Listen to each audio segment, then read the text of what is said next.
zoonócidos. Vai haver elefantes em zoológicos e áreas protegidas. Das espécies de primatas, parentes próximos do homem, metade está ameaçada de extinção. Milhares de espécies estão desaparecendo rapidamente.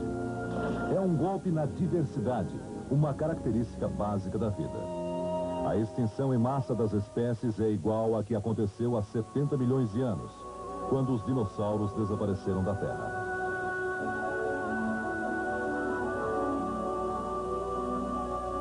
Será que estes seres se tornarão os dinossauros do nosso tempo, condenados à extinção? A humanidade está mudando rapidamente a face da Terra, substituindo o mundo natural pelo nosso mundo, resultado da explosão demográfica. Éramos 2 bilhões em 1900, seremos 6 bilhões no ano 2000 e 10 bilhões em 2030. O aquecimento da atmosfera é inevitável pela quantidade de poluentes jogados no ar. 5 bilhões de toneladas por ano. Uma das mais sérias agressões à vida é a destruição da selva equatorial. 20 mil metros quadrados, 2 campos de futebol derrubados por minuto. Cada trecho da selva contém milhares de espécies que só existem ali. E nenhuma espécie sobrevive sozinha. Todas estão ligadas através da cadeia alimentar. Cada uma tem seu lugar. Se desaparecer, a cadeia pode se quebrar e todas as outras espécies ficarem ameaçadas. A única maneira de preservar a diversidade da vida é preservar os ecossistemas com toda esta variedade.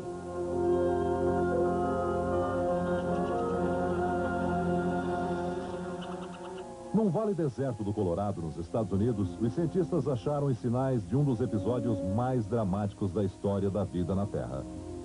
Há 100 milhões de anos, aqui ficava o leito de um oceano. Os pequenos esqueletos de seres vivos foram se depositando no fundo, em camadas, ao longo dos milênios. Mas, em certo ponto, a rocha muda de cor.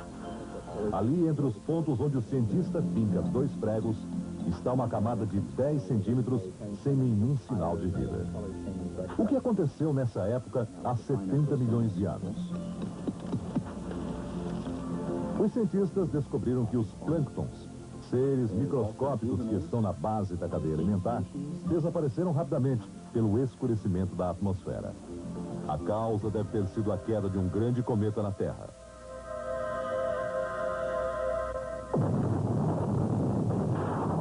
A partir da morte dos plânctons, todos os outros animais marinhos foram desaparecendo. Mais de 2/3 das espécies existentes na Terra, inclusive os dinossauros, foram extintas. A vida teve que recomeçar quase do zero. Species that comprise an ecosystem are not just... O geólogo Earl Kaufman explica que as extinções em massa como essa acontecem a intervalos regulares, provavelmente devido à queda de grandes cometas na Terra. Mas hoje, a extinção em massa está sendo causada pelo homem. A humanidade tem para o resto da natureza o efeito de um cataclisma cósmico. O mesmo efeito da queda de um grande cometa. E o resultado pode ser a extinção do próprio homem. Para quem olha do espaço, um colar de luzes marca a presença humana na Terra. O mar do Japão parece incendiado pelas luzes de uma gigantesca frota de pesqueiros. O gás queimando no Oriente Médio delineia o Golfo Pérsico, rico em petróleo.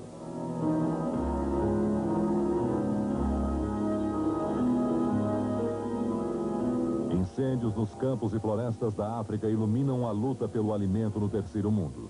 A mesma luta contra a fome incendeia a selva amazônica. Há menos de 100 anos, nenhuma cidade poderia ser vista do espaço. Agora elas brilham como estrelas na noite.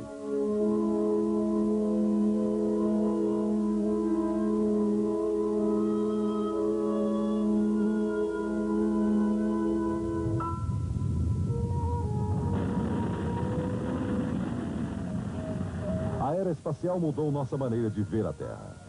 Agora a percebemos como um oásis azul, frágil e delicado, entre outros planetas sem vida. A tecnologia dos satélites permite monitorar a saúde da Terra. No Centro Goddard, da NASA, perto de Washington, o cientista Compton Tucker usa imagens de satélites para fazer o mapa da vida. É um retrato verdadeiro de como a vegetação muda de estação para estação. Há 8 anos, Tucker observa a redução das áreas verdes.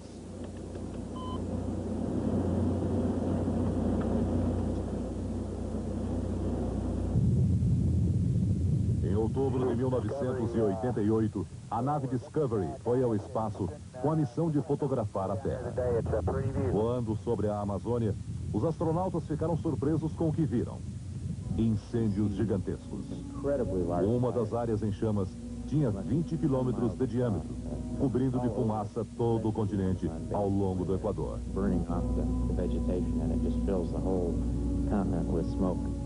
A NASA acompanha mais de perto o que vem acontecendo em Rondônia desde 1982. As imagens de satélite revelam que a destruição da floresta é 2 vezes mais rápida do que antes se pensava.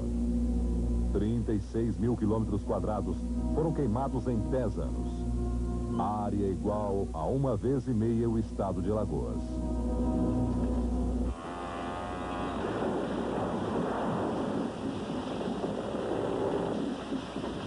Nesse ritmo, no fim do século, Rondônia terá perdido 140 mil quilômetros quadrados de selva, 60% do estado. Nestes incêndios, os cientistas calculam que estejam sendo extintas 2 ou 3 espécies animais por dia e uma espécie vegetal por semana. Uma experiência única da natureza, perdida para sempre, com toda a sua riqueza e informação para a ciência e a medicina. A previsão sombria se estende a toda a Amazônia. Em São Paulo, o Instituto de Pesquisas Espaciais, que trabalha com as fotos de um satélite da NASA, estuda a ocupação da Amazônia e verifica que, apesar da devastação, ainda há tempo para salvar quase toda a floresta. As antenas do Instituto de Pesquisas Espaciais apontam dia e noite para o céu. Os sinais que elas captam mostram o que o homem vem fazendo aqui mesmo na Terra. Lá de cima, de uma órbita de mais de 700 quilômetros de altura, um satélite da NASA espia o Brasil com seu olho eletrônico. As imagens que ele transmite desenham o mapa dos caminhos do homem na Amazônia. Este painel parece um mapa, é na verdade uma fotografia ou um mosaico formado por 234 fotografias tiradas lá do alto pelo satélite Landsat. Pode ser encarado também como uma radiografia da presença do homem nos quase 5 milhões de quilômetros quadrados da Amazônia Legal. Para se ter uma ideia, das 234 fotografias que estão nesse mapa, em pelo menos 110 delas, os técnicos aqui do INPE, o Instituto de Pesquisas Espaciais de São José dos Campos, encontraram sinais da presença do homem. Os quadros desta exposição têm cores raras. Elas só podem ser encontradas onde o homem redesenhou a paisagem, com serras e incêndios. Os cientistas do INPE vão transformar estas pranchas em um atlas da devastação na Amazônia. O livro vai guardar o azul sinistro das queimadas na Ilha do Bananal, uma reserva natural protegida pela lei. A página que retrata Belém traz os sinais de um desmatamento antigo, a prova de que a floresta golpeada não consegue se recuperar. Esse quadro aqui mostra um pedaço da Amazônia que a morte de Chico Mendes colocou no mapa do Brasil, pelo menos transformou num pedaço mais conhecido, a área de Chapuri, onde vivia o líder sindical dos seringueiros. Os pontos brancos na floresta retratam as áreas ocupadas há dezenas de anos pelos seringalistas. As faixas avermelhadas, de contorno preciso, são bem mais recentes. Elas foram recortadas na mata pelos pecuaristas para instalar fazendas de gado. Mesmo vista de 700 mil metros de altura, a tensão em Chapuri é uma marca nítida na floresta. A situação nessa região chegou ao ponto de que apenas o desmatamento não é todo o problema. Aliado ao desmatamento, existe o problema social. Mesmo a ocupação organizada desenha cicatrizes profundas na mata. Esta espinha de peixe recortada no verde é o resultado da colonização do INCRA ao longo da BR-364, a Cuiabá-Santarém. Aqui, perto da cidade de Ji-Paraná, o trabalho dos colonos do sul do país não conseguiu substituir a floresta pelo verde das plantações. A terra devastada produz pouco, logo o colono abandona o lote e desmata mais, em busca de terra fértil. Em quanto tempo aconteceu essa mancha rosa no meio do verde da floresta? Basicamente temos aí 8 ou 10 anos de história de ocupação nessa área. Esta é a capa do livro que vai reunir estas imagens. O Atlas da Devastação da Amazônia vai ter apenas 3 exemplares e será o guia dos cientistas para acompanhar a trajetória do homem pela Amazônia. E a história que está nesse livro, o que representa? É uma epopeia, a aventura heróica do homem da Amazônia, ou é o drama, a tragédia da destruição de uma das últimas reservas naturais do planeta? O quadro final dessa situação não é um quadro alarmante. Ele mostra que 5,12% da Amazônia legal está comprometida com a sua área de floresta tropical. 10 anos atrás, qual era o 10 anos número? atrás era 1,12% disso. Significa que em 10 anos nós temos uma progressão muito rápida.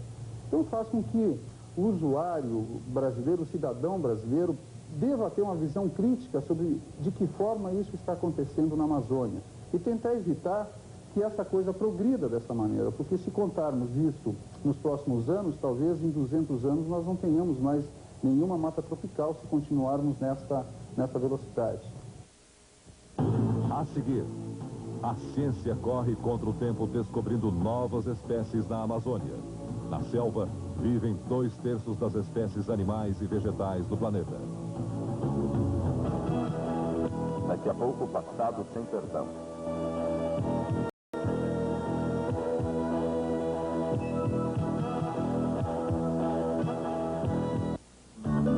Neste domingo, no Som Brasil, João Bosco, Pedro Bento e Zé da Estrada, Jane do Boque, Jorge Malvner e Nelson Jacobina, Dona Ivone Lara. Som Brasil, apresentação Lima Duarte, neste domingo, 9 da manhã. Classificado é bom negócio. Além de bom, é fácil. Quando você usa o telefone 041-233-3435, é o Classitel da Gazeta do Povo. Você faz o classificado e põe na conta do telefone. Só vai pagar depois. Pagar depois é ganhar antes. O design dela.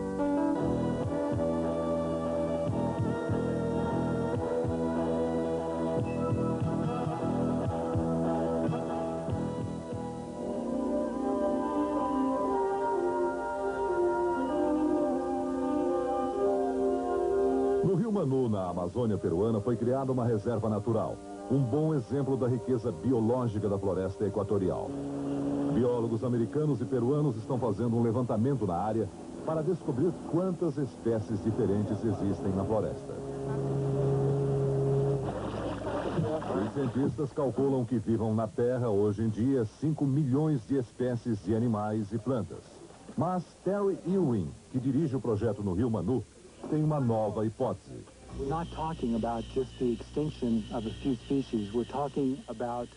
A partir dos resultados iniciais do levantamento feito no Peru, ele acredita que o número de espécies pode ser 10 vezes maior do que se supunha. A variedade de espécies na Amazônia é tanta que leva Ewing a calcular que, na verdade, existam 50 milhões de animais e plantas diferentes na Terra. O mais extraordinário é que toda essa abundância de vida existe sobre um solo pobre. São as árvores que sustentam toda essa cadeia de seres vivos. Quando são derrubadas, milhares de seres desaparecem com elas. Além de ser um elo insubstituível na evolução da vida, cada espécie destas traz segredos que podem levar à descoberta de novos remédios. Mas tudo isso está desaparecendo sem que a ciência tenha tempo de estudar a floresta. Para classificar os insetos, Ewing usa um inseticida biodegradável.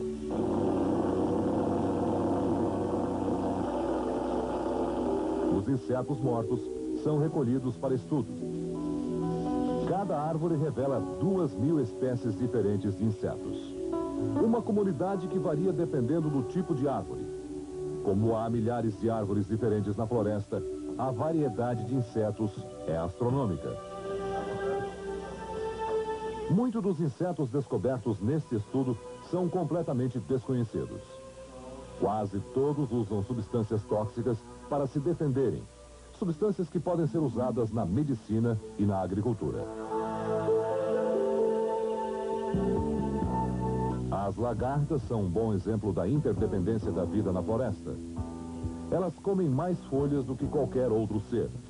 Poderiam ser vistas como as maiores destruidoras de árvores. Mas sem elas, a floresta morreria. É que as lagartas se transformam em mariposas. Estas são o alimento básico dos pássaros. E são eles que espalham pela floresta as sementes das árvores. Grandes ou pequenos, todos os seres vivos são importantes. Cada um tem uma herança genética única e é parte indispensável da corrente da vida. Pela primeira vez, uma única espécie ameaça o futuro de toda a teia dos seres vivos. Os outros seres estão desaparecendo num ritmo 1000 vezes mais rápido do que em qualquer outra era. Vivemos um drama que nenhuma geração do passado teve que enfrentar e que nenhuma geração do futuro terá diante de si. Pois se a nossa geração não mudar de atitude diante da natureza, não vai sobrar nada para as gerações futuras.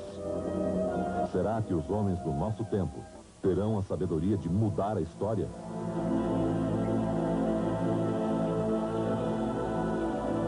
Ou estamos vivendo o começo do fim da Terra que conhecemos?